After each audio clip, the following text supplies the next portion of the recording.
अपनी तरफ खींचता है। आज हम देखेंगे।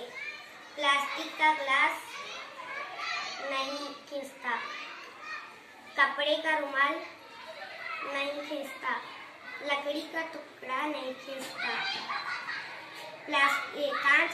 कांच का ग्लास नहीं खींचता, स्टील का कटोरा नहीं खींचता, एल्युमिनियम की प्लेट नहीं खींचती, लोहे का टुकड़ा खींचता है, पेन की क्लिप खींचती है। इससे पता चलता है मैग्नेटिक सिर्फ लोहे के चीजों को अपनी तरफ खींचता है। Very good.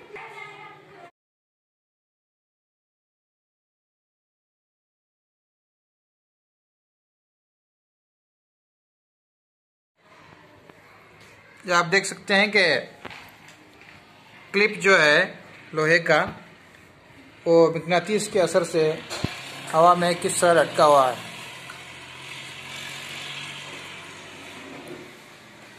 असल में हमने कप में एक मैग्नेटिक डाला है जिसकी वजह से वो क्लिप जो है हवा में लटका हुआ है।